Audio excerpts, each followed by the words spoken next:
16 رمضان المبارک 11 مئی سن 2020 بروز سوموار۔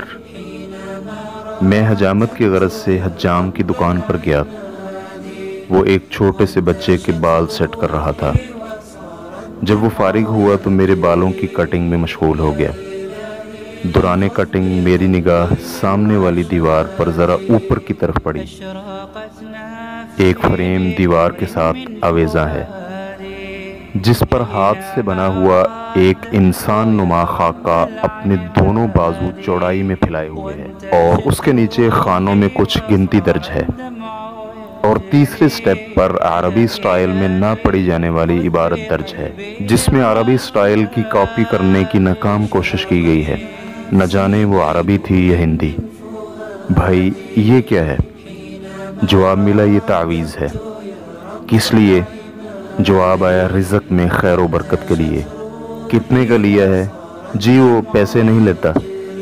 کوئی فائدہ ہوا؟ ابھی تک تو کوئی فائدہ نہیں ہوا۔ میں نے کہا مجھے اس پتلے نما انسانی خاکے سے لگتا ہے کہ یہ کسی کالے علم کا تعویذ ہے۔ حجام نے کہا نہیں، نوری علم والے کا تعویذ ہے۔ میں نے کہا کہاں سے لیا ہے؟ کہنے لگا رتے ٹبے دربار سے۔ اس نے مزید وضاحت کی کہ وہ کالے علم کا کام ہی نہیں کرتا۔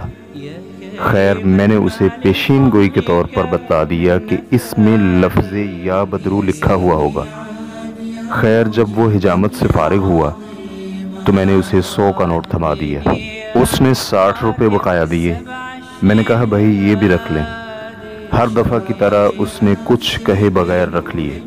میں جلد از جلد اس ناپاک اور گندے شرکیہ تعویذ کے پرزے کرنا چاہتا تھا۔ میں نے کہا یہ تعویذ والا فریم تو نیچے اتاریں۔ وہ کرسی پر چڑھا اور فریم نیچے اتارا۔ بسیار کوشش کے باوجود سوائے ایک لفظ بدرو اور گنتی کے کچھ سمجھ نہ آ سکا۔ میں نے اسے قریب کر کے کہا یہ دیکھو کیا لکھا ہے۔ اس نے کہا بدرو۔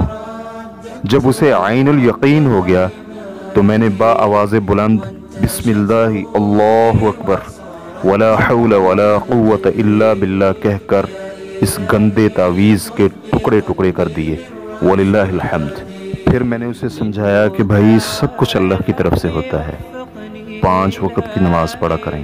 یہاں مجھے ان نوری تعویذات کرنے والے اصحاب کو بھی کچھ کہنا ہے کہ دیکھیں آپ کے نوری تعویذ سادہ لو عوام کے لیے ایک چور دروازہ ثابت ہو رہے ہیں۔ پچھلے رمضان میں میں نے اپنی بھانجی کے گلے سے تعویذ اتارا، اور جب کھولا تو میں حیران و ششدر رہ گیا اور شدید غصے کی کیفیت میں آ گیا، کیونکہ اس میں اسی طرح انسانی شکل، گنتی، فرعون، حامان، شداد، قارون اور یا بدرو کئی جگہ پر لکھا ہوا تھا۔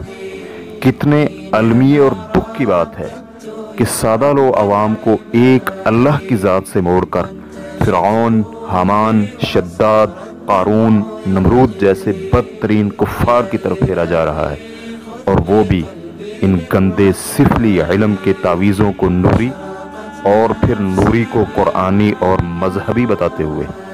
حضور پاک علیہ الصلوۃ والسلام کا فرمان ہے من علق تمیمۃ فقد اشرک، جس نے تعویذ لٹکایا اس نے شرک کیا۔